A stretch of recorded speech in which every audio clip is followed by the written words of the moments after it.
Gloire à Dieu. Bonsoir, mes frères et sœurs. J'espère que vous allez bien. Soyez toutes et tous les bienvenus en ce mercredi 12 décembre 2018. Voilà, donc bientôt 2019. Il nous reste approximativement 15 jours. Donc, autant préparer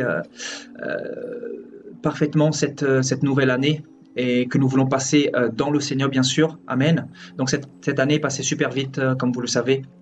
Le temps passe très vite, donc nous n'avons pas de temps à perdre. Il faut veiller et prier. Donc ça fait une semaine que vous ne m'avez pas vu, tout simplement parce que voilà, je me suis un peu retiré. J'en avais besoin parce que je suis très attaqué. Et un enfant de Dieu qui n'est pas attaqué, il a des questions à se poser. Donc quand il faut se retirer, il faut se retirer. Et le Seigneur m'a donné ce thème pour nous tous ce soir. Donc le moment favorable du diable. Voilà, nous ne voulons pas être religieux, mais nous laisser diriger par le Seigneur. Le Seigneur nous inspire et j'étais en prière hier après-midi, et le Seigneur me donnait ce message-là pour nous tous. Parce qu'il faut vraiment aussi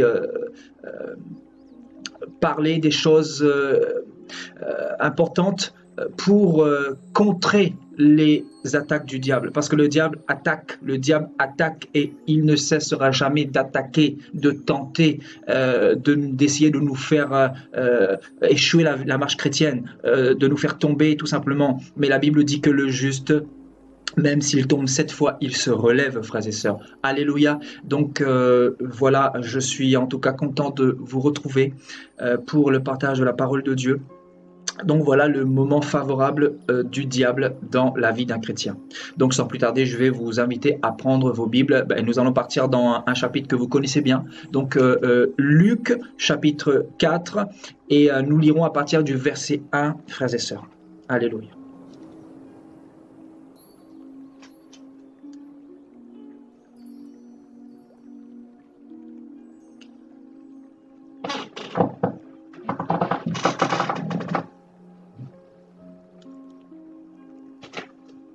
Donc partagez cet enseignement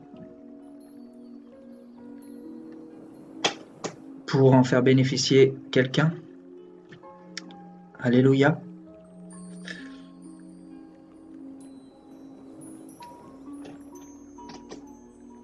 Voilà, nous lirons à partir du verset 4, à partir du verset 1.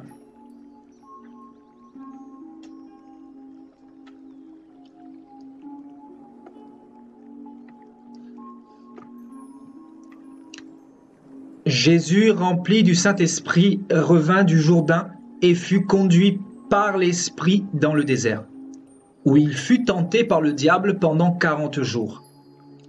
Il ne mangea rien durant ces jours-là. Et après qu'ils furent écoulés, il eut faim. Le diable lui dit : « Si tu es fils de Dieu, ordonne à cette pierre qu'elle devienne du pain. » Jésus lui répondit : « Il est écrit, l'homme ne vivra pas de pain seulement. » Le diable, l'ayant élevé, lui montra en un instant tous les royaumes de la terre et lui dit : « Je te donnerai toute cette puissance et la gloire de ces royaumes, car elle m'a été donnée et je la donne à qui je veux. Si donc tu te prosternes devant moi, elle sera toute à toi. » Jésus lui répondit : « Il est écrit, tu adoreras le Seigneur ton Dieu et tu le serviras lui seul. » Le diable le conduisit encore à Jérusalem, le plaça sur le haut du temple et lui dit : « Si tu es fils de Dieu, jette-toi d'ici en bas. Car il est écrit, il donnera des ordres à ses anges à ton sujet, afin qu'ils te gardent, et ils te porteront sur les mains de peur que ton pied ne heurte contre une pierre. » Jésus lui répondit : « Il est dit, tu ne tenteras point le Seigneur ton Dieu. » Après l'avoir tenté de toutes ses manières, le diable le diable s'éloigna de lui jusqu'à un moment favorable. Amen, alléluia. Gloire à Dieu pour sa parole. Donc, comme vous le savez ici, il est question de notre Seigneur Jésus-Christ, notre Dieu, le Dieu d'Israël, qui s'est fait chair pour venir nous montrer l'exemple, pour pouvoir nous parler ouvertement. Donc, Dieu, dans le passé, avait utilisé des prophètes pour parler aux hommes, mais pour l'accomplissement de sa parole, pour l'accomplissement de la loi, qui parlait évidemment du Messie, ben Jésus va s'incarner pour venir parler ouvertement aux hommes, c'est-à-dire à vous et à moi. Et ici, il est question de la tentation du diable à l'égard de Jésus-Christ dans le désert. On nous dit que Jésus-Christ, qui était rempli du Saint-Esprit, va revenir du Jourdain et il va être conduit par l'Esprit dans le désert où il fut tenté par le diable pendant 40 jours. Donc ici, on nous dit que Jésus-Christ, le Dieu Tout-Puissant, n'a pas été exclu de cette tentation-là. Donc Jésus-Christ a bel et bien été tenté par le diable comme nous autres. Parce que le diable tente bien évidemment tous ceux qui sont dans un corps humain. Quand je dis tous ceux qui sont dans un corps humain, c'est-à-dire les esprits que nous sommes qui habitent des corps humains, c'est-à-dire des temples de chair. Et nous savons que Dieu, que l'Esprit de Dieu était dans un temple de chair. Donc le diable va se mettre également à tenter, à essayer de tenter Jésus-Christ pendant 40 jours ici. Mais le diable, bien évidemment, ne s'est pas arrêté à ces 40 jours. Mais dans ce contexte de Luc 4, on nous dit que Jésus fut conduit dans le désert pour être tenté par le diable pendant 40 jours. Donc il faut savoir que la vie chrétienne, c'est une vie de tentation. La vie chrétienne passe premièrement par la tentation avant d'arriver à la gloire. Donc un chrétien qui ne passe pas par la tentation ou qui ne ressent pas la tentation, ce n'est pas un chrétien qui est dans la bonne direction. C'est un chrétien qui n'est pas né d'en haut, tout simplement. C'est un chrétien qui ne combat pas le bon combat. Et le bon combat, vous savez, c'est quoi? C'est la foi. Le bon combat, c'est quoi? C'est tenir ferme, quoi qu'il arrive, par rapport au péché, bien évidemment. Par rapport à toutes les ruses du diable. Par rapport à la séduction. Par rapport à la convoitise. Vous voyez, donc, on nous dit que Jésus-Christ a été tenté par le diable pendant 40 jours. Et pendant ces 40 jours, le diable va mettre l'accent, bien évidemment, sur la faiblesse ou sur les faiblesses de Jésus-Christ. Et la faiblesse d'un homme, comme vous le savez, c'est la chair. Donc Jésus-Christ habitait, l'Esprit de Dieu habitait un corps de chair. Donc il ne va manger rien pendant 40 jours et au bout de 40 jours, il va avoir faim. Donc le diable va le tenter par cette faiblesse-là, donc la faiblesse de la chair. On nous dit que Jésus-Christ va avoir faim. Donc, il va procéder à cette première tentation. Donc, si tu es fils de Dieu, ordonne à cette pierre qu'elle devienne du pain. Et Jésus, qui va avoir connaissance de la parole, va dire « L'homme ne vivra pas de pain seulement ». Vous voyez, donc, il était rempli du Saint-Esprit et il avait la connaissance de la parole en lui, qui l'a permis de faire face à cette première tentation. Pendant ces 40 jours. Vous voyez, donc il y a eu 3 tentations notamment pendant ces 40 jours. Et cette première tentation fait partie de ces 40 jours. Vous voyez, donc nous voyons clairement que Jésus-Christ a résisté à cette première tentation dans ces 40 jours-là. Et la deuxième tentation, le diable va l'élever sur une montagne et va lui montrer en un instant tous les royaumes de la terre. Vous savez, toutes les belles femmes, toutes les belles voitures, toutes les belles richesses, tout l'or, tout l'argent, le pouvoir et toutes ces choses. Et il va dire, je te donnerai toute cette puissance et toute la gloire de ces royaumes, car elle m'a été donnée. Donc cette gloire de tous ces royaumes m'a été donnée. Et je peux te la donner si je veux. Et si tu te prosternes devant moi, elle sera toute à toi, cette gloire-là. Et Jésus-Christ va encore une fois ici utiliser la parole du Seigneur. Il va dire, il est écrit, tu adoreras le Seigneur ton Dieu et tu le serviras lui seul. Donc ce passage dans Deutéronome notamment. Vous voyez, donc il va être rempli du Saint-Esprit et rempli de la parole de Dieu. Être rempli du Saint-Esprit, c'est quoi? C'est être rempli de la parole de Dieu. Être rempli de la connaissance de Dieu pour pouvoir affronter le diable. Parce que le diable, on ne l'affronte pas avec une épée charnelle, non, mais avec une épée spirituelle qui est la parole de Dieu et dont Éphésiens 6 nous parle, frères et sœurs. Donc, il va utiliser une nouvelle fois la parole du Seigneur pour faire face à cette seconde tentation de ces 40 jours. Et Satan ne va pas s'arrêter à 2 tentations, il va aller encore un peu plus loin. Et il va conduire Jésus-Christ sur le haut du temple et il va lui dire, si tu es fils de Dieu, jette-toi d'ici en bas. Et il dira, car il est écrit, donc Satan qui a connaissance de la parole, donc il maîtrise parfaitement bien la parole, non pas dans le sens de Dieu, mais pour la perdition des âmes, bien évidemment, pour l'égarement des âmes. Donc il va dire, il est écrit, donc Satan connaît la parole.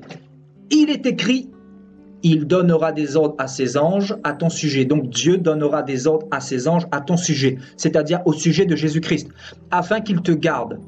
Et ils te porteront sur les mains de peur que ton pied ne heurte contre une pierre. Donc Satan va utiliser la parole pour essayer de tromper Jésus-Christ. Mais Jésus-Christ qui était rempli du Saint-Esprit et qui était dirigé par l'Esprit de Dieu, ben forcément il va avoir connaissance de cette ruse également, de cette 3e ruse de ces 40 jours.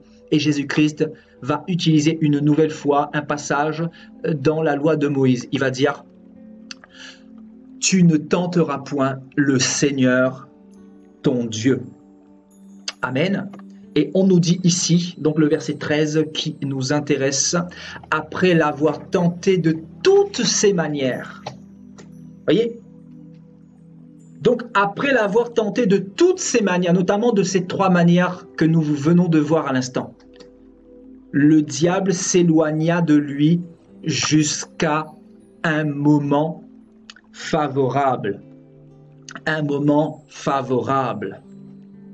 Donc, dans un premier temps, la Bible nous apprend que le diable tente tous ceux qui s'approchent ou qui veulent s'approcher du royaume des cieux. Tous ceux qui font cette démarche pour suivre le véritable Dieu, ben Satan, en fait, va leur mettre des bâtons dans les roues, notamment par la tentation. Il n'utilise pas d'autre chose que la tentation. La tentation, c'est l'arme de destruction massive de Satan, le diable. C'est l'arme qu'il utilise pour égarer les personnes et pour empêcher les personnes d'aller dans le royaume des cieux. Et donc, il va utiliser la tentation qui se fait de plusieurs manières. Comme vous le savez, la tentation se fait de plusieurs manières.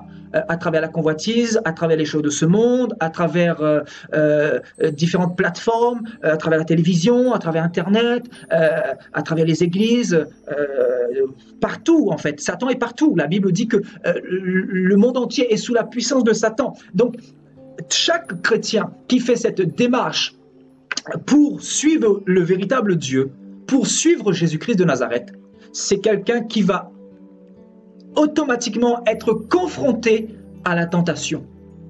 Et il doit passer par cette tentation pour être taillé par Dieu, pour être façonné par Dieu. Parce que Dieu nous façonne dans la tentation, Dieu nous façonne dans le désert. Parce que si Dieu ne nous éprouve pas, en fait, passer par la tentation, c'est être éprouvé. Parce que si nous ne passons pas par l'épreuve, nous ne pouvons pas vivre la gloire de Dieu. Avant que le Seigneur fût revêtu de la puissance d'en haut et qu'il aille de lieu en lieu pour guérir les malades, pour ressusciter les morts, pour guérir les lépreux, il était passé par cette épreuve de tentation. Parce qu'il fallait qu'il soit éprouvé afin que Dieu puisse compter sur lui. Afin aussi qu'il puisse comprendre et connaître le fonctionnement de Satan. Comprendre comment Satan fonctionne. Parce que si vous êtes chrétien, vous êtes disciple de Christ et que vous ne connaissez pas comment fonctionne l'ennemi de vos âmes, celui qui va vous attaquer tout au long de votre vie, ben, il est impossible que vous puissiez aller jusqu'au bout. Il est impossible. Donc en fait le Seigneur nous apprend ici que ceux qui ne passent pas par le désert, ceux qui ne passent pas par cette épreuve de la tentation, ils ne tiendront jamais jusqu'au bout. Regardez Paul, Paul est passé par cette épreuve de tentation tout au long de sa vie. Le diable a mis beaucoup d'embûches devant lui, le diable a mis beaucoup de faux prophètes pour essayer de le détourner, pour essayer de dépier ce qu'il faisait, pour essayer de le ramener dans Babylone, etc. Pour essayer de le ramener dans la loi notamment, parce qu'il prêchait la loi avant de prêcher Jésus. Et quand il a rencontré Jésus, c'est là qu'il s'est séparé de la loi de Moïse parce qu'il a compris, il a été illuminé par la parole de Dieu et il a compris que la loi de Moïse était finie, était passée, que c'était l'alliance de condamnation et qu'aujourd'hui, nous sommes sous l'alliance de la grâce, sous l'alliance permanente. Vous voyez? Donc l'alliance de Moïse qui était passagère, donc Paul va avoir connaissance de ça. C'est pour cela que il ne va pas être influencé par les Galates, notamment les Galates à qui il avait enseigné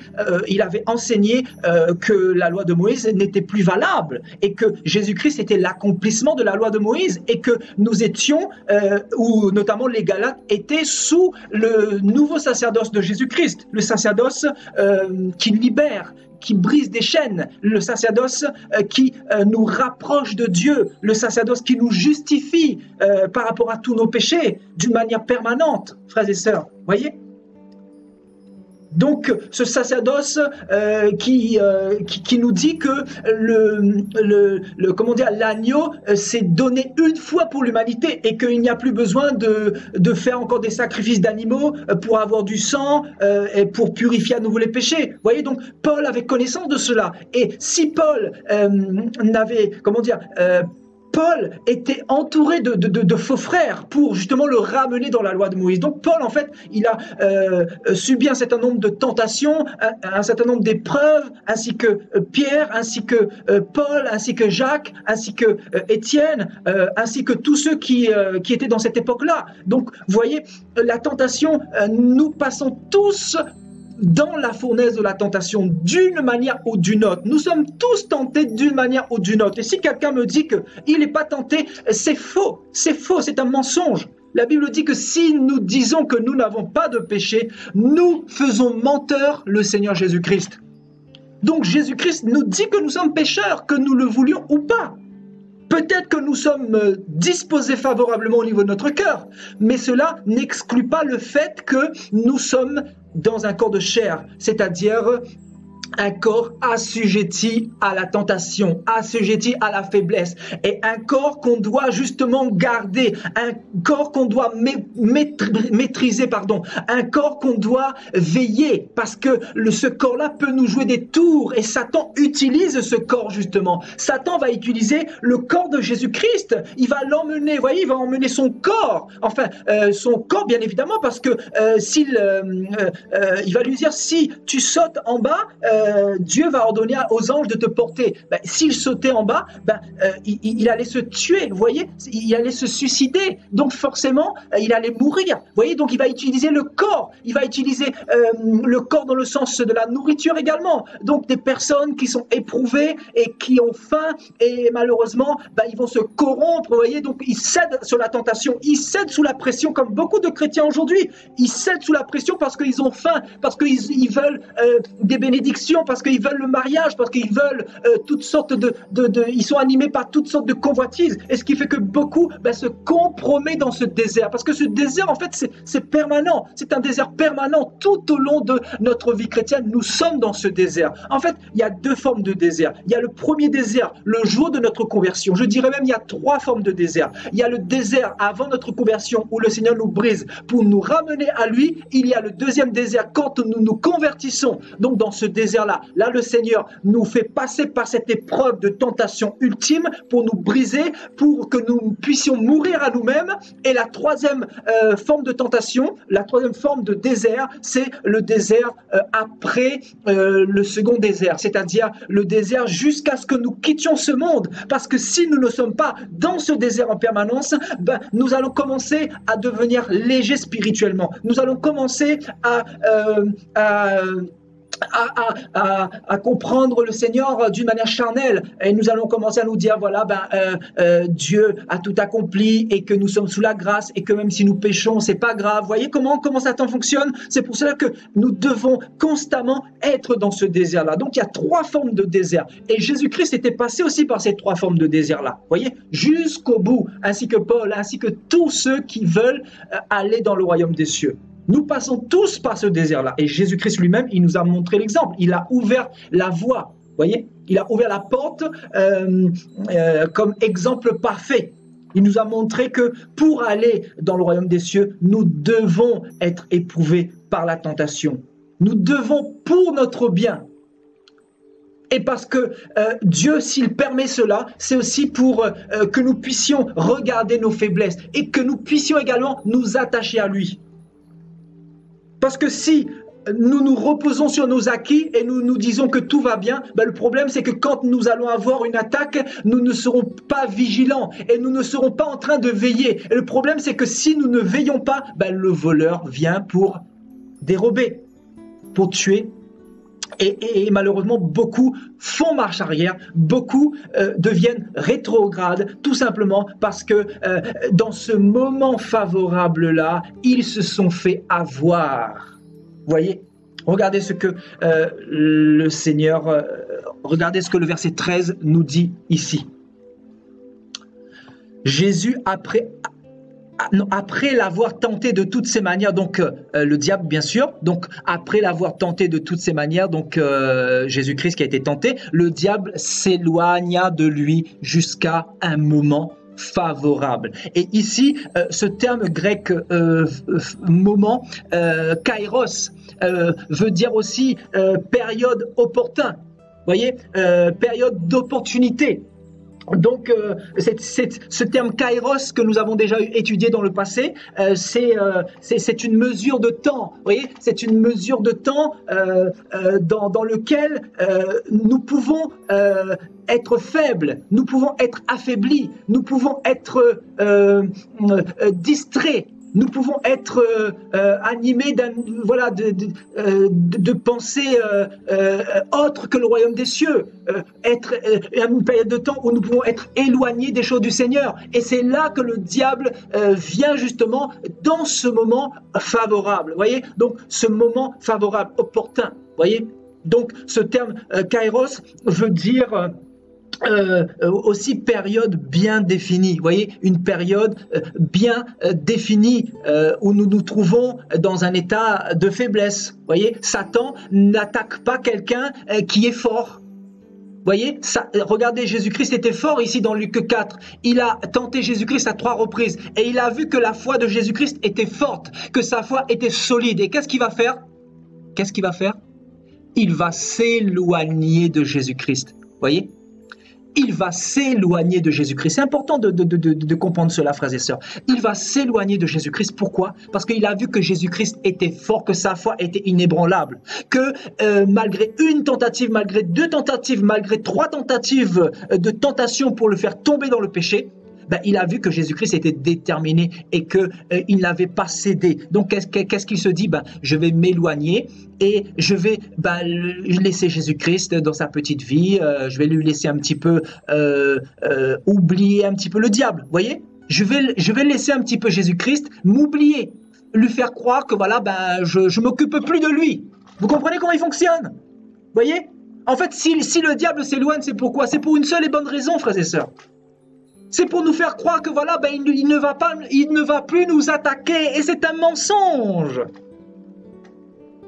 La plus grande ruse du diable, c'est de faire croire qu'il n'existe pas. Et nous, en tant que chrétiens, quand il ne nous attaque plus pendant un moment, nous devons nous poser des questions. Justement, c'est quand tout va bien que nous devons davantage veiller, davantage persévérer, davantage nous accrocher au Seigneur. C'est pour ça que le Seigneur dit veiller et prier sans cesse. Parce que le diable vient souvent quand nous ne nous y attendons pas, frères et sœurs. Et de ma petite vie chrétienne, j'ai expérimenté ça à nombreuses reprises. Vous voyez, tout d'un coup, pendant quelques mois, pendant 4, 5, 6 mois, 7 mois, voire 8 mois, des fois 1 an, ça dépend. Le diable, il a tout son temps, hein. Il a tout son temps. Déjà, il épie, il observe, il guette, il tourne autour, il rôde. Et il voit s'il y a des failles. Il voit s'il y a du retrait de la légèreté. Il examine, il regarde les comportements, il veille, il a le temps, vous voyez, il a ses agents pour veiller, pour observer, pour voir s'il y a des failles qui s'ouvrent. Et si nous baissons la garde, ben c'est là qu'il commence à venir et il commence à lancer des flèches. Vous voyez, ce qui fait que des fois, pendant 6 mois, 7 mois, 8 mois, vous pouvez être bien, tranquille, vous pouvez avoir la paix du Seigneur, vous pouvez vraiment être sûr du salut, hein. Vous êtes heureux parce que vous n'éprouvez aucune tentation. Mais du jour au lendemain, vous vous réveillez. Je sais que ça vous est déjà arrivé. Moi, ça m'arrive. Ça m'arrive. Dans une année, cette année, ça m'est arrivé 2 fois. Vous voyez, c'est pas beaucoup. Mais 2 ou 3 fois, enfin quand je dis 2 fois, c'est d'une manière puissante. Des attaques terribles. Des attaques où tu sens que tu as besoin de l'aide de Dieu. Tu implores le Seigneur pour tenir, pour passer cette phase-là, pour passer ce cap-là. Parce que nous avons besoin de passer tous ces caps que le diable toutes ces attaques que le diable nous lance. C'est pour ça que nous avons besoin d'apprendre à résister à la tentation. Parce que si à chaque tentation, nous tombons, le problème c'est que la culpabilité va commencer à venir dans le cœur de la personne et cette personne va finir par faire marche arrière, frères et sœurs. Et beaucoup font marche arrière, vous savez à cause de quoi? À cause de la culpabilité. Alors que Dieu ne les a pas rejetés, parce que Dieu est rempli de miséricorde, Dieu est rempli de grâce. Mais le problème c'est que Satan va utiliser quoi? La culpabilité. Nous mettre la culpabilité sur les épaules. Et donc quand la personne tombe 1 fois, 2 fois, 3 fois, 4 fois, 5 fois, qu'est-ce qu'elle va finir par faire? Elle va finir par se dire déjà que Dieu ne peut pas m'aimer parce que je suis sale. C'est vrai que Dieu n'aime pas le péché, mais Dieu est compatissant, Dieu est miséricordieux. Donc, si nous sommes sincères avec lui, si nous nous approchons de lui avec un cœur sincère, avec un cœur pur, il est juste et fidèle pour nous pardonner, nous dit la parole dans 1 Jean. Vous voyez? C'est pour ça qu'il faut apprendre à maîtriser la tentation. Il faut apprendre à maîtriser les pulsions que nous pouvons avoir, les pensées que nous pouvons avoir, vous savez, les idées bizarres des fois qui peuvent nous surgir au niveau de nos pensées, au niveau de notre conscience. Vous savez, il y a des fois où nous nous réveillons, où hier tout allait bien pendant quelques mois, et tout d'un coup il y a une pensée mauvaise qui te vient dans la tête comme ça, mais tu te dis, Seigneur, mais comment ça se fait? Je suis chrétien, mais comment ça se fait que je peux avoir ça en tête?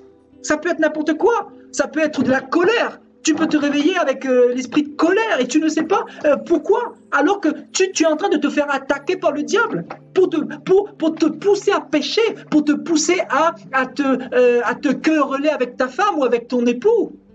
Pour te pousser à maudire ton prochain, parce que le diable sait pertinemment que nous devons bénir nos ennemis, nous devons être dans la paix les uns les autres. Qu'est-ce qu'il va faire? Il va nous flécher comme il faut, et si dans ce moment-là nous ne sommes pas affermis suffisamment, le problème c'est que nous allons tomber dans le piège du diable. Si par exemple le diable te lance une flèche pour te dire par exemple trompe ta femme, et si dans ce moment-là de tentation, tu n'es pas suffisamment affermi, tu n'es pas suffisamment dans la parole, dans le roc, dans l'enseignement, dans la présence de Dieu, dans la prière, le problème c'est que tu vas tomber, tu vas refaire marche arrière. Parce que tu vas penser que cette pensée est normale, cette pensée qu'on t'a reçue, qu'on t'a lancée, cette flèche qu'on t'a lancée, tu vas penser que c'est normal. Et quand tu vas commencer à accepter cette pensée, tu vas assimiler cette pensée à toi-même. Tu vas te dire que cette pensée est de toi, alors que ce n'est pas de toi. Donc c'est pour ça qu'il faut rejeter continuellement. Et comment rejeter?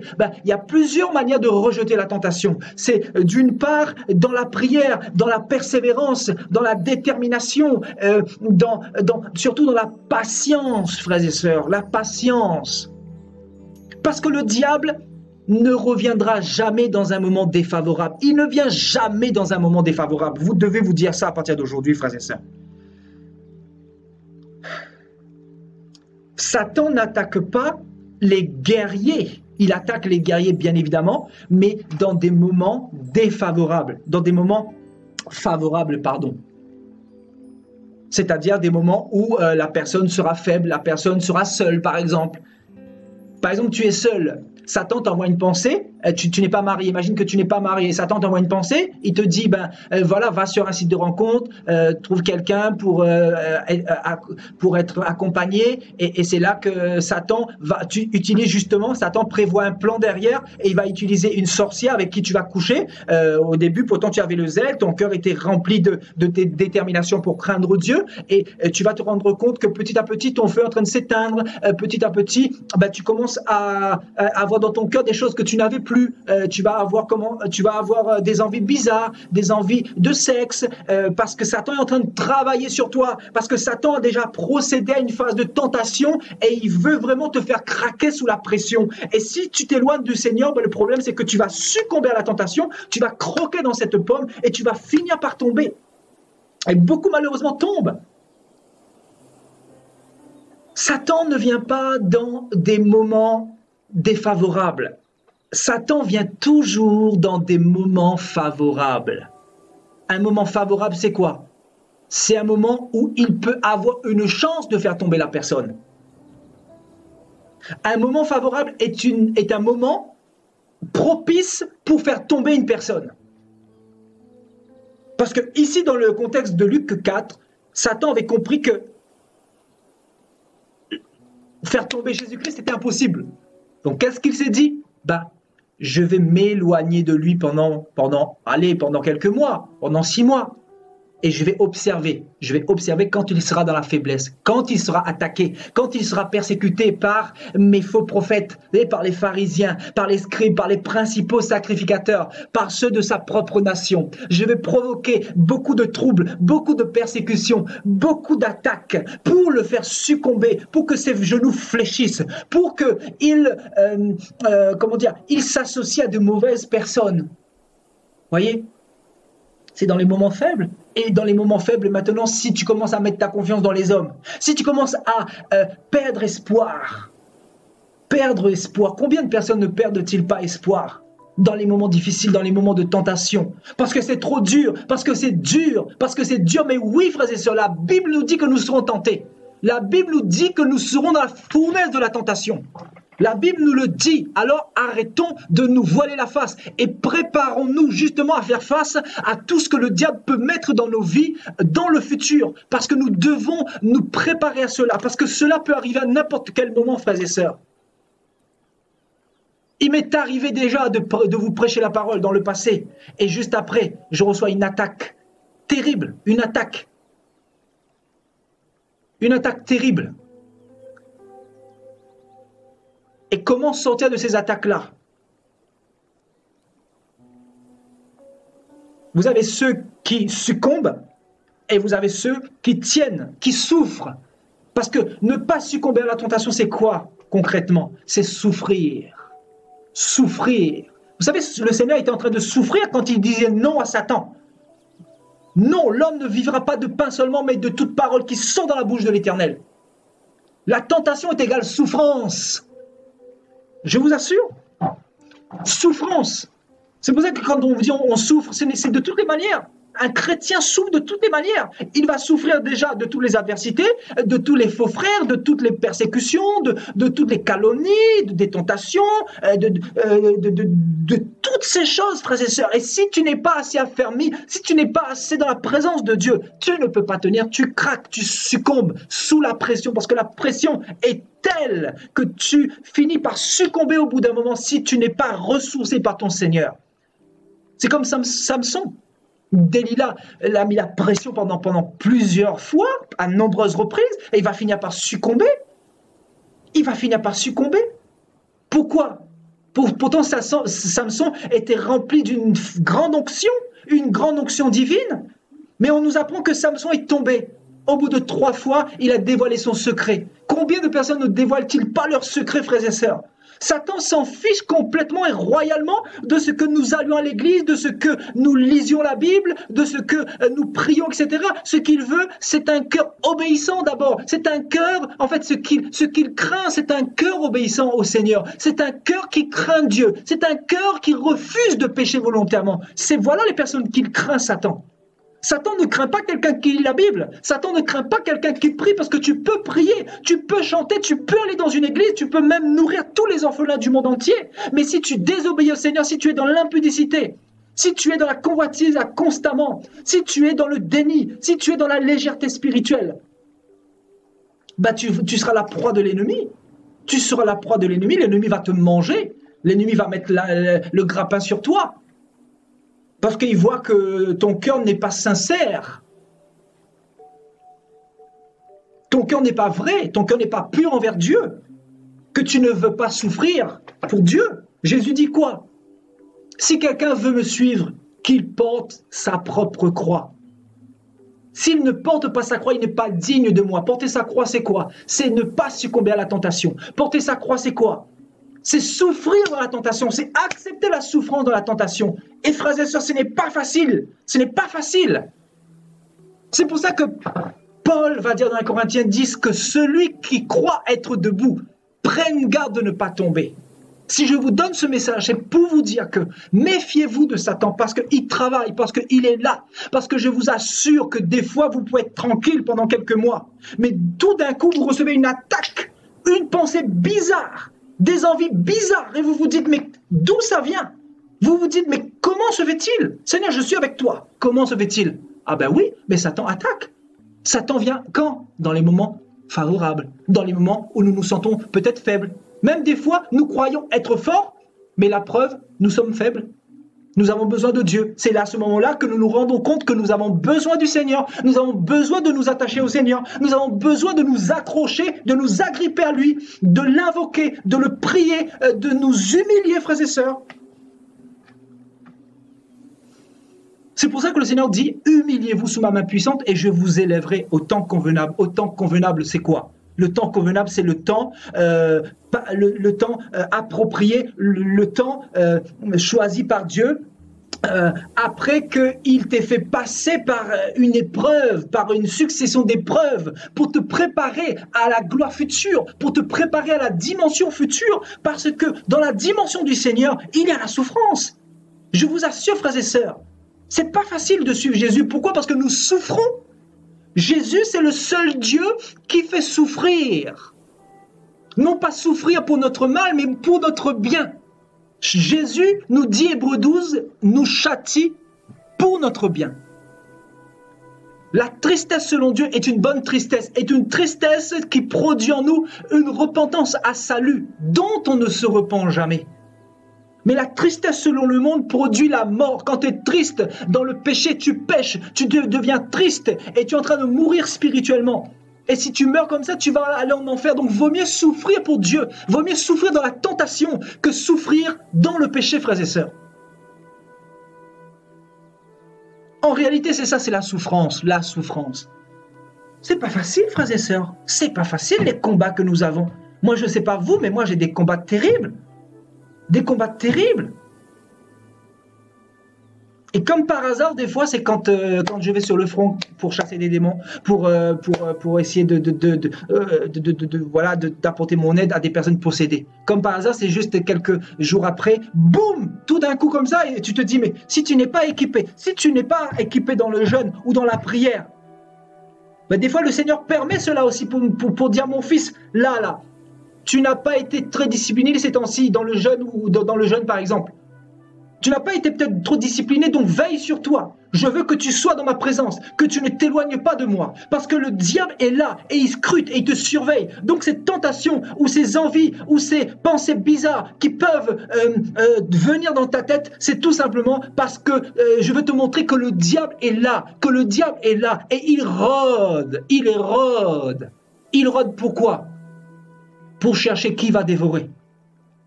Est-ce que Dieu parle à quelqu'un ce soir? Il rôde.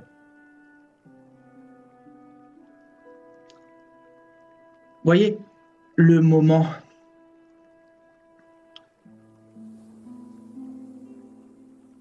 favorable. Regardez. On nous dit, hein, après l'avoir tenté de toutes ses manières, le diable va s'éloigner de lui jusqu'à un moment favorable. Le moment favorable, c'est quoi? C'est aussi une période de faiblesse. Une période de faiblesse. C'est aussi une période où l'on ne s'y attend pas.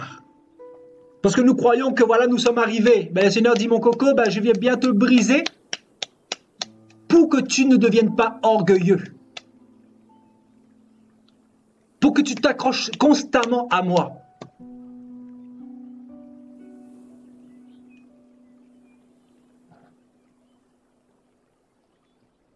Vous voyez donc le temps favorable. Et Jacques nous dira quoi? Jacques chapitre 1. C'est fort ce passage. Hein? C'est très très fort ce passage. Pour vous montrer que Jacques avait aussi connaissance de cette tentation, parce que lui aussi, il passait par la tentation. Hein? C'est pour ça qu'il a écrit ça. Hein? Il a écrit ce verset 12 là. L'apôtre Jacques, l'apôtre du Seigneur, qui a exercé il y a 2000 ans. Heureux l'homme qui supporte patiemment la tentation. Heureux l'homme qui quoi? Qui supporte. Voilà le secret, supporter. Et quelqu'un qui supporte patiemment la tentation, c'est quelqu'un qui supporte patiemment la souffrance. Et souvent la souffrance peut durer. La souffrance peut se prolonger. Mais la Bible dit quoi? Dieu ne permettra pas que nous soyons tentés au-delà de nos forces, frères et sœurs. Donc si nous tombons, c'est simplement parce que nous ne sommes pas accrochés suffisamment au Seigneur. Si nous tombons, c'est nous le problème, ce n'est pas Dieu. Parce que Dieu ne peut tenter lui-même personne. Mais Jacques dira plus bas que chacun est tenté quand il est attiré par sa propre convoitise. Et Satan exploite la convoitise des yeux, du cœur, des pensées, pour souiller nos cœurs, pour nous éloigner du Seigneur, pour nous faire succomber face à la tentation. Vous voyez? Donc heureux l'homme qui supporte patiemment la tentation. Heureux l'homme. Heureux soit l'homme qui supporte patiemment la tentation, car après avoir été éprouvé, il recevra la couronne de vie que le Seigneur a promise à ceux qui l'aiment. Donc on nous dit, hein, car après avoir été éprouvé. Donc Jacques reconnaît bel et bien qu'un chrétien, avant de recevoir la couronne de vie, il sera effectivement éprouvé dans la fournaise de l'épreuve. Il le dit, hein.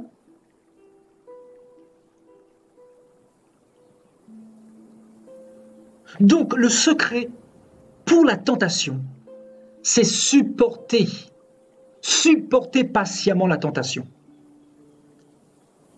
Le problème, c'est que nous, les hommes, nous ne voulons pas souffrir suffisamment pour Christ.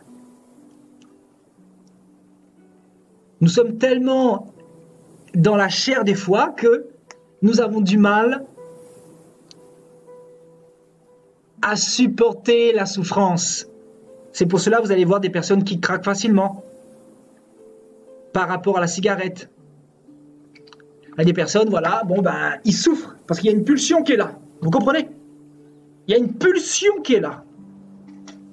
Et cette flèche-là que le diable a lancée à cette personne, ben, dit que tu dois fumer pour satisfaire ton appétit de convoitise. ben, cette personne va prendre cette cigarette-là, va allumer, et là, ben, cette personne va succomber à la tentation. Parce qu'au préalable, il y a eu une tentation et il y a eu pression. Parce que tu vas peut-être refuser une fois, 2 fois, mais Satan ne va pas s'arrêter à la 2e reprise. Il va continuer 3 fois. Et même plus encore, dans le contexte de Jésus-Christ, là, c'était autre chose. Mais Satan va te tenter 1, 2, 3, 4 fois, 5 fois. C'est selon les personnes, c'est selon, voilà, selon son procédé. Mais il peut tenter une personne à 10 reprises et voir si cette personne est véritablement déterminée. Mais pourquoi 3 fois? 3 fois, le chiffre 3, c'est le chiffre de l'épreuve. Vous voyez, le chiffre de l'épreuve. Donc, c'est pour voir vraiment si la personne veut vraiment du Seigneur. Donc, tu dis non, Satan, j'ai arrêté la cigarette, mon corps est le temple du Saint-Esprit. 1 fois. Tu lui dis non, il est écrit, on ne souillera pas le temple du Seigneur. 2 fois. Le diable revient une 3e fois. Et tu reçois cette pensée toujours. Mais Seigneur, mais c'est pas normal. Mais comment ça se fait, Seigneur, je suis chrétien. Comment ça se fait, Seigneur, je t'ai accepté, j'ai fait mon baptême et je reçois toujours cette pensée de cigarette. Mais Seigneur, c'est pas normal. Mais comment se fait-il, Seigneur? Après, qu'est-ce que tu fais? Tu vas voir un prophète, tu vas voir un bishop pour prier pour toi parce que tu es tenté. Mais tu n'as pas encore compris la parole de Dieu? Tu n'as pas compris que le prophète, l'homme de Dieu, le bishop, le pasteur, le diacre, lui aussi, il est tenté comme toi? Tu n'as pas encore compris que lui aussi, il a besoin de Jésus? Et que lui-même, il cherche Jésus? Quand toi, tu es en train de chercher les hommes, lui, il cherche Jésus. Donc, c'est en cherchant un homme que ta tentation va faner? C'est en cherchant un homme que tu crois que tu auras la solution? Beaucoup, malheureusement, tombent dans ce piège-là. Beaucoup tombent dans ce piège-là de rechercher des hommes, de rechercher des églises, de rechercher l'onction chez les autres, alors que l'onction se trouve dans la chambre. L'onction se trouve dans ton cœur si tu t'humilies sincèrement. Si tu es déterminé, si tu aimes le Seigneur de tout ton cœur, de toute ton âme, de tout ton cœur, de toutes tes forces. Voilà le secret. Aimer Dieu de tout son cœur pour repousser constamment les souffrances, pour dire non à Satan. Je reste ferme, je campe sur ma position de fermeté, de confiance envers mon Dieu, parce que je sais que mon Dieu m'a dit que il ne permettra pas que je sois tenté au-delà de mes forces. Vous voyez, c'est une manière de ne pas succomber, c'est de tenir en utilisant la parole du Seigneur, comme Jésus-Christ lui-même a fait. Comment Jésus-Christ a fait? Jésus-Christ a procédé de cette manière, c'est-à-dire il a pris la parole de Dieu, l'épée, voyez, l'épée de la parole de Dieu. Et c'est en prenant la parole de Dieu qu'il a pu tenir à chaque tentation, à chaque phase de tentation. C'est pour cela qu'il est important et capital de lire, de méditer la parole de Dieu. Il ne faut pas lire comme un religieux. Il faut redécouvrir sans cesse la parole de Dieu. Parce que la parole de Dieu est vivante et permanente et elle doit produire en nous la crainte de Dieu. Si elle ne produit pas en nous la crainte de Dieu, c'est parce que nous ne lisons pas la parole avec les yeux de l'esprit. Mais nous lisons avec les yeux de la religion. Nous lisons avec l'habitude. Vous voyez, nous lisons parce qu'il faut lire. Mais non, on ne lit pas la parole parce qu'il faut lire. On lit la parole pour recevoir quelque chose. Vous voyez, on lit la parole pour recevoir quelque chose. Vous voyez, comme ce soir, le Seigneur nous donne quelque chose. Dans Luc 4, le Seigneur nous montre une oracle vivante et permanente. Il nous montre comment lui, il a pu tenir. Et nous, comment nous devons faire pour tenir également. Il n'y a pas 50 méthodes, il n'y a pas 50 solutions. C'est la solution de Jésus-Christ de Nazareth, le Dieu d'Israël. C'est l'exemple parfait, l'exemple par excellence. L'exemple nous a été donné. Donc pourquoi aller chercher un homme? Pour régler ta situation. C'est pour ça qu'à chaque fois que quelqu'un vient à moi pour... oui, c'est vrai qu'on peut prier, on peut parler, on peut partager les uns les autres les peines, les soucis, les fardeaux. Mais franchement, arrêtons. Au bout d'un moment, chacun a ses combats. Vous voyez? Moi, j'ai mes combats. Moi, je pleure dans mon cœur. Je pleure tous les jours parce que c'est dur. Vous ne pouvez pas imaginer. Il y a des jours, je peux être comblé, je peux être heureux, je peux être émerveillé. Mais tout d'un coup, tu ne sais pas ce qui arrive, tu reçois une flèche, et sur le moment, en fait, tu ne te poses même pas les questions, tu ne te dis même pas, peut-être c'est Satan, mais quelques temps après, le Seigneur te parle et te dit, voilà, c'est ça qui se passe. Eh oui, c'est ça qui se passe. C'est ça qui se passe. Parce que c'est pas normal, parce que tout allait bien, et tout d'un coup, boum, tu te lèves, ou avec des humeurs bizarres, tu te lèves avec un cœur mal disposé. Ça arrive à nous tous, ça peut nous arriver, à tous. Chacun est éprouvé de différentes manières. Selon sa vie passée, Satan ne va pas utiliser l'homosexualité si tu n'étais pas homosexuel. Il va utiliser un péché dans lequel tu aimais prendre plaisir. Il va utiliser quelque chose dans lequel tu étais beaucoup auparavant. Si c'était la masturbation, ben il va te lancer des flèches de masturbation. Il va te dire, masturbe-toi, vas-y, craque, fais-toi du bien. Et je peux vous assurer qu'il y a des chrétiens qui craquent. Et j'aimerais aider ces personnes. Je leur donne des conseils. Parce qu'il y a des personnes qui m'appellent. Je leur donne des conseils. Je leur dis que pour moi, ça a marché.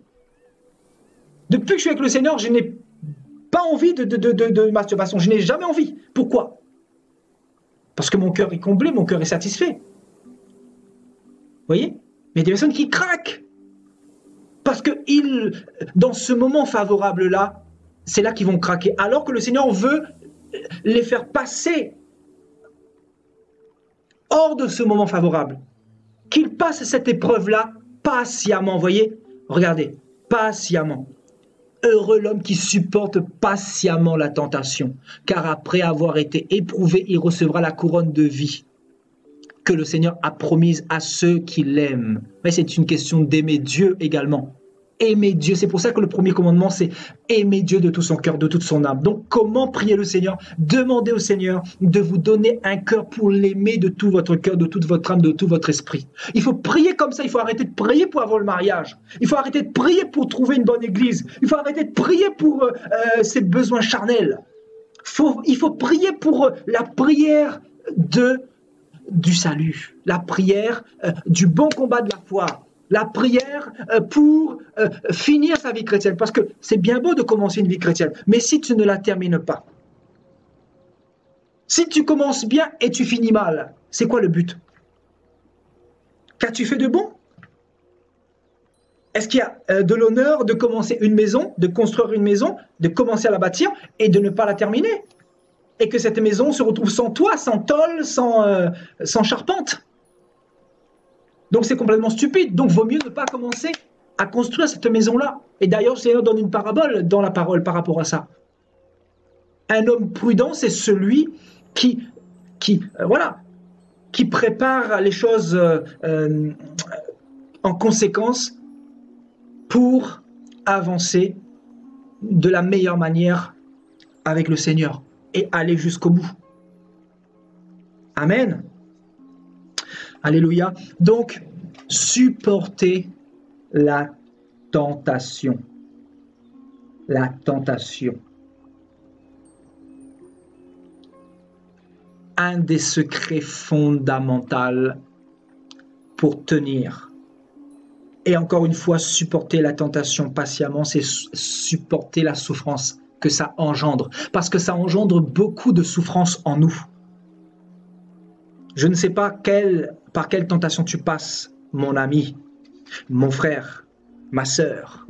Je ne sais pas par quoi tu passes. Toi-même, tu le sais, n'est-ce pas? Et le Seigneur nous parle à tous ce soir. Je ne sais pas ce que tu passes en ce moment, mais le Seigneur te donne la clé. Le Seigneur te dit qu'il faut patienter dans ce moment-là. Humilie-toi, fléchis tes genoux devant lui. Va dans la prière, va dans la parole de Dieu. Reste dans l'atmosphère du Seigneur. Et surtout, ne t'éloigne pas de la crainte du Seigneur. Ne craque pas. Parce que le Seigneur va te sortir de ce moment de tentation. Parce que le Seigneur a permis une issue à ton problème. Parce que Jésus-Christ est l'issue de tout problème. Parce que Jésus-Christ a vaincu le péché. Donc celui qui a vaincu le péché habite en toi. Donc tu dois arriver à supporter toute forme de tentation que le diable peut t'envoyer. Au nom de Jésus-Christ. Amen. Allons un peu plus loin. Vous voyez donc Éphésiens, regardez, Éphésiens 6 nous dit quoi? Éphésiens 6 au verset 13. Donc ici, la Bible nous dit quoi? Vous voyez, On lira à partir du verset 11. Revêtez-vous de toutes les armes de Dieu afin de tenir ferme contre les ruses du diable. Vous voyez? Donc, effectivement, le diable a des ruses et il travaille sur nous. Ne l'oubliez jamais. En tant que chrétien, le diable travaille sur vous. Moi, je sais qu'il travaille sur moi parce que je ressens les effets. Vous, je ne sais pas si vous vous posez cette question ou pas. En tout cas, vous devriez vous la poser cette question. Est-ce que le diable travaille sur moi? Car nous n'avons pas à lutter contre le sang et la chair, mais contre les dominations. Vous voyez, nous avons à lutter contre qui? Contre les dominations, les autorités, les princes de ce monde de ténèbres et contre les esprits méchants dans les lieux célestes, c'est-à-dire les démons, les sorciers, les satanistes. Enfin, quand je dis les satanistes, bien évidemment, ce sont les esprits derrière eux. Hein. Amen. Parce que nous n'avons pas à lutter contre le sang et la chair. Mais les sorciers, ce sont des personnes qui sont utilisées par le diable pour attaquer également les chrétiens. Les chrétiens, et voilà, ils attaquent aussi les chrétiens. Après, l'attaque, où ça passe pas. Si la personne est dans la sanctification, ben, cette personne, ben, quoi qu'il arrive, s'en sortira toujours et cette attaque va ricocher, si vous voulez. Mais si la personne, si le chrétien est léger, si le chrétien n'est pas tout à fait dans la sanctification, ben, cette attaque va passer, vous voyez. Donc, que ce soit par les sorciers, par les satanistes, par, je sais pas, que sais-je, les francs-maçons, les démons, les principautés, les dominations, vous savez, les esprits méchants dans les lieux célestes, vous voyez, ce sont eux qui nous font la guerre, frères et sœurs. Ce sont eux qui nous attaquent. Et on nous dit au verset 13, hein, on nous dit, c'est pourquoi prenez toutes les armes de Dieu. Prenez toutes les armes de Dieu, vous voyez, afin de pouvoir résister dans le jour mauvais. Voilà un passage que j'aime beaucoup, que vous devez noter, qui est très très important. Donc nous devons prendre toutes les armes de Dieu afin de pouvoir résister. Donc Dieu nous a donné la clé pour pouvoir résister dans le mauvais jour. Très très important ce que j'ai souligné là. Donc pouvoir résister dans le mauvais jour. Tout à l'heure je vous disais quoi? Je vous parlais du mauvais jour de Luc 4, 13. Le mauvais jour, c'est-à-dire le moment favorable. Le moment favorable est égal au mauvais jour. Haha. Le diable s'éloigna de Jésus-Christ jusqu'à un moment favorable. Jusqu'à ce que Jésus soit dans un mauvais jour. Jusqu'à un mauvais jour. Et quel chrétien n'a pas connu de mauvais jours sur la terre? Quel chrétien n'a pas été éprouvé au moins une fois dans ses pensées, dans sa chair, dans son cœur?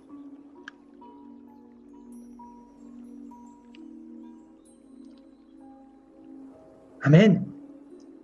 Donc, afin de pouvoir résister dans le jour mauvais, donc un chrétien doit avoir de la résistance dans le mauvais jour, en prenant les armes de Dieu, encore une fois. Et la parole de Dieu fait partie des armes de Dieu. Et Jésus-Christ a utilisé cette arme-là qui est la parole et qui a été très très efficace à 3 reprises. Vous voyez? Et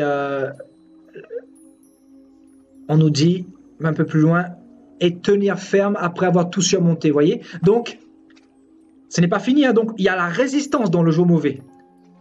Et ensuite, il y a la fermeté. La résistance et la fermeté après avoir tout surmonté. Donc, quand tu surmontes une phase de tentation, c'est que tu es en train d'en sortir. Quand tu surmontes une phase de tentation, c'est que tu es en train d'en sortir.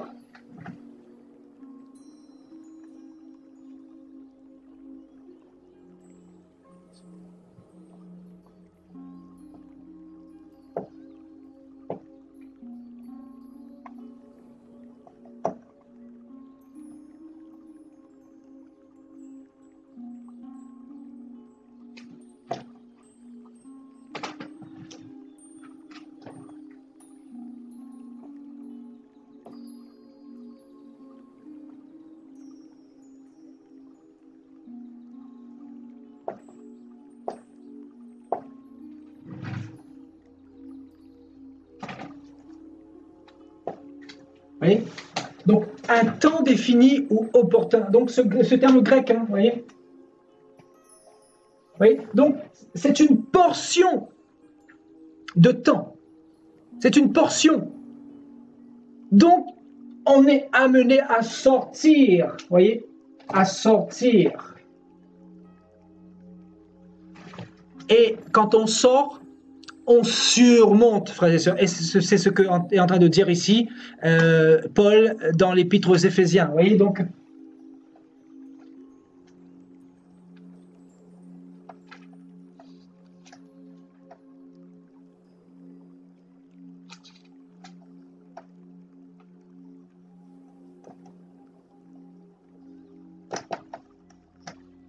Vous voyez, donc, surmonter la tentation. Quand on sort de cette phase-là, on a tous connu des phases comme ça, terribles.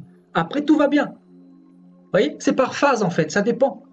C'est-à-dire, on ne sait pas, c'est pour ça que le Seigneur nous demande de quoi? Le Seigneur nous demande de quoi? Regardez, le Seigneur nous demande de quoi? Voilà, dans Matthieu 26. Au verset 41. Veillez et priez afin que vous ne tombiez pas dans la tentation. Donc, veillez et priez afin que vous ne tombiez pas dans la tentation. L'esprit est bien disposé, mais la chair est faible. Donc,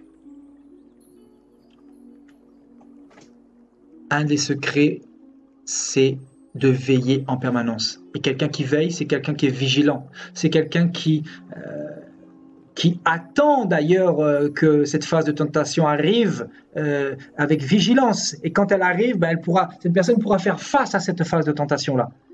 Mais si tu ne vois pas la tentation venir, en fait, la tentation représente aussi le voleur qui ne vient pour dérober. Et voilà, donc la tentation égale aussi le voleur. Et le voleur vient pour voler ce qu'il y a dans ta maison, c'est-à-dire ton corps. Tu comprends?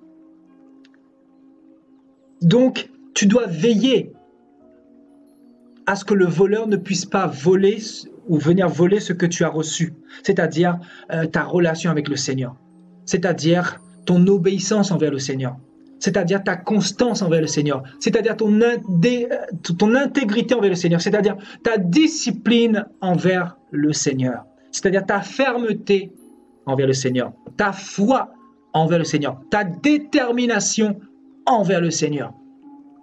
Amen. Donc, veillez et priez afin que vous ne tombiez pas en tentation, car la chair est faible, mais l'esprit est bien disposé. Donc le Seigneur nous dit clairement que nous sommes faibles. Tous les hommes sont faibles. Tous les hommes et les femmes de ce monde sont faibles. Tous les hommes qui suivent le Seigneur sont faibles. Paul même dira que c'est dans ma faiblesse que la puissance de Christ s'accomplit. Et celui qui dit qu'il est fort, le Seigneur lui dit, il sera le dernier. Il sera le dernier. Celui qui va être premier, il sera le dernier. Et celui qui est dernier, il sera le premier. Voyez? Parce que celui qui est le dernier, c'est celui qui s'humilie sans cesse. C'est celui qui s'abaisse sans cesse constamment. C'est celui qui reconnaît qu'il est faible et qu'il a besoin du Seigneur, frères et sœurs. Voyez? Parce qu'en réalité, être chrétien, c'est s'appuyer sur Jésus-Christ. Et dans Jean 15, le Seigneur dit, sans moi, vous ne pouvez rien faire. Il le dit, sans moi, vous ne pouvez rien faire. Vous voyez, le cep doit être connecté au sarment. Vous voyez? Parce que sans moi, dit Jésus, vous ne pouvez rien faire. Donc si le Seigneur nous dit que sans lui, nous ne pouvons rien faire, nous avons tout intérêt à nous accrocher à notre Seigneur Jésus-Christ pour pouvoir tenir dans le mauvais jour, frères et sœurs. Alléluia.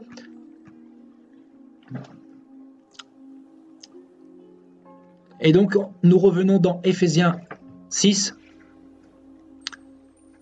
Donc, tenez donc ferme. Voyez? Donc, ici, nous devons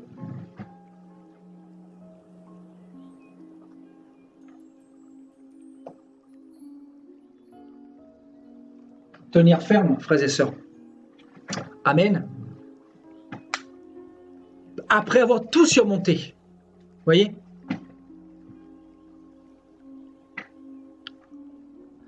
Ayez à vos reins la vérité pour ceinture, revêtez la cuirasse de la justice, mettez pour chaussure à vos pieds le zèle que donne l'évangile de paix, prenez par-dessus tout le bouclier de la foi, avec lequel, vous voyez, toutes les armes, hein, bien sûr, hein, donc on a déjà vu tout ça, donc je ne vais pas m'éterniser là-dessus, même si il est important de redire les mêmes choses, hein, donc vous voyez, le bouclier de la foi, la parole, l'évangile, vous voyez, la parole, ça revient toujours, hein, donc la vérité pour ceinture,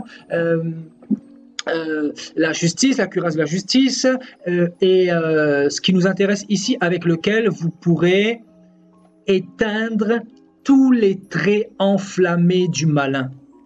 Prenez aussi le casque du salut, l'épée de l'esprit, qui est la parole de Dieu. Vous voyez, l'épée de Jésus-Christ, la parole. Vous voyez, donc, avec lequel vous pourrez éteindre tous les traits enflammés du malin. Et les traits enflammés représentent les dards, représentent des flèches lancées par l'ennemi, les flèches qui représentent des pensées. Vous savez, c'est comme une pensée impure qui peut vous survenir dans vos pensées. Vous voyez, c'est comme des balles. En fait, Satan nous attaque avec des balles spirituelles. Vous voyez, donc les traits enflammés du malin représentent des balles, représentent des attaques, représentent des tentations. C'est pour ça qu'il dit avec lequel vous pourrez éteindre tous les traits enflammés du malin. Donc toutes les tentations du malin. Et avec lequel vous pourrez détruire toutes les balles ou toutes les flèches ou toutes les attaques du malin. Vous voyez? Donc, pour éteindre les attaques du diable, là, parce que nous aurons des attaques, c'est écrit. Vous voyez? C'est écrit. Si Paul nous a parlé du procédé de comment Satan fonctionne, c'est que forcément, nous sommes les proies de l'ennemi. Même si l'ennemi ne peut rien faire contre nous, mais il peut néanmoins lancer des flèches pour nous éprouver, et pour nous faire succomber à la pression, à la tentation. Ça, il peut le faire, et il nous tente tout le temps, parce que notre chair est faible, voyez ?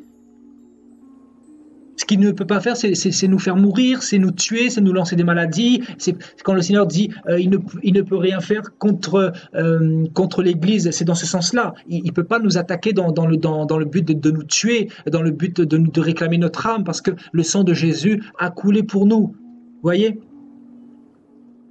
Amen. Et donc voilà, hein, les traits enflammés du malin. Et plus bas, on nous dit, en fait, en tout temps, par l'Esprit, toutes sortes de prières et de supplications. Vous voyez, en tout temps. C'est important, hein, donc en tout temps. Donc on a vu que ici c'était une phase de temps. Vous voyez, donc le Seigneur nous parle. Hein. Vous voyez, cette phase de tentation, c'est une période de temps, kairos. Vous voyez. Donc un temps défini, une mesure de temps, une mesure de temps favorable. Et dans cette mesure-là, nous devons prier, mais nous devons prier aussi. Voilà, ici à ici là, voilà, tout ça là. Tout ça, c'est la vie chrétienne, vous voyez tout ça. Toute cette portion-là, c'est la vie chrétienne. Et le Seigneur nous demande de quoi? Regardez. De faire en tout temps, par l'Esprit, toutes sortes de prières et de supplications. Veillez à cela avec une entière persévérance. Et priez pour tous les saints. Vous voyez? Priez les uns pour les autres. Donc, c'est continuellement que nous devons prier. Si vous voulez faire face à cette période de tentation, cette mesure de temps que le diable utilise dans la vie chrétienne, parce qu'en réalité, cette période kairos est amenée à revenir. Vous savez, ici, vous voyez, ici. Après, bon, d'ici quelques mois, vous voyez, Satan, en fait, il nous observe. Et ensuite, un peu plus loin, etc. C'est comme ça qu'il procède. Vous voyez, 1, 2 fois, 3 fois, 4 fois. Il ne va jamais s'arrêter de nous tenter.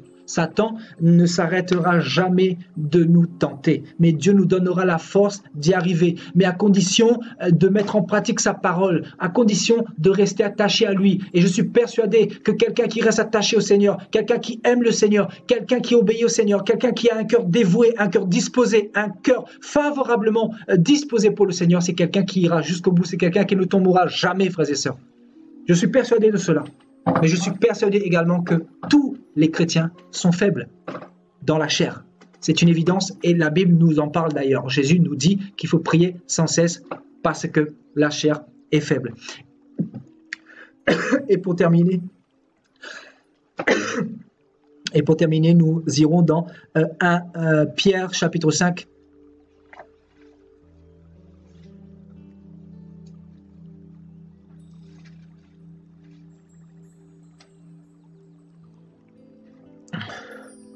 Voilà un autre secret pour tenir.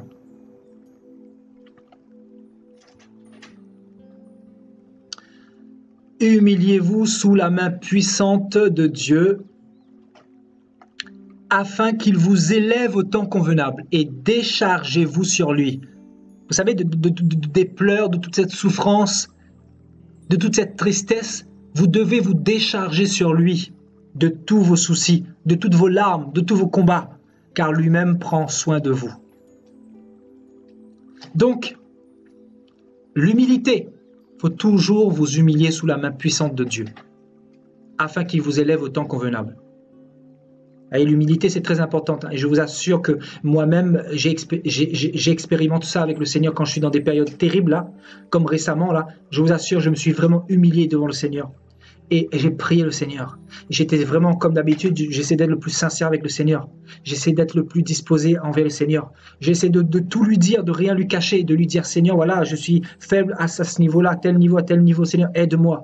Je peux vous assurer que après, il y a une paix qui vous envahit, il y a une joie qui vous envahit, et il y a une confiance qui vous envahit, et c'est vraiment puissant de voir à quel point le Seigneur est fidèle, le Seigneur est là, il est présent, et je crois vraiment que souvent il permet des choses pour que nous puissions rester accrochés à lui. Vous voyez, donc au verset 8, soyez sobres, veillez, vous voyez, encore une fois, hein, même Pierre nous le dit, hein, soyez sobres, veillez. Quand quelqu'un veille, c'est quelqu'un qui observe, c'est quelqu'un qui patiente, c'est quelqu'un qui scrute, c'est quelqu'un qui regarde. Voyez, veillez. Votre adversaire, voyez, il n'y a pas d'autre adversaire, hein, votre adversaire, le diable, Satan le diable, rôde comme un lion rougissant. Donc il rôde autour de chacun d'entre nous. C'est écrit, cherchant qui il dévorera. Il cherche qui il dévorera. Son but, c'est de dévorer le maximum de personnes. Et encore une fois, Pierre va utiliser aussi ce langage de la résistance. Donc, résistez-lui. Vous voyez, Paul et Pierre avaient le même esprit. Résistez-lui avec une foi ferme. C'est un passage fort. Hein. Résistez au diable avec une foi ferme. Vous voyez la fermeté qu'on a parlé tout à l'heure. Donc, sachant que les mêmes souffrances sont imposées à vos frères dans le monde. Voyez, nous sommes tous soumis aux mêmes souffrances, c'est-à-dire les vrais enfants du Seigneur. Quand on dit ici les frères dans le monde, il s'agit des chrétiens nés de nouveau, des chrétiens qui marchent avec Jésus-Christ, des chrétiens qui veulent aller dans le royaume des cieux, des chrétiens qui veulent aller au ciel tout simplement. Amen. Alléluia. Donc, veillez et priez.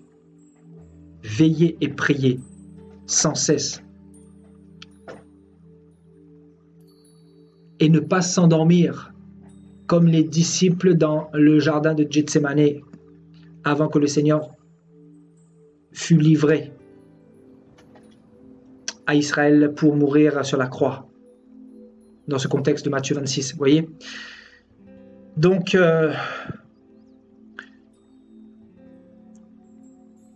maintenant, vous avez les clés pour résister dans le moment favorable, dans le moment dans lequel le diable viendra pour vous tenter et essayer de vous faire tomber et essayer de vous ramener dans le vomi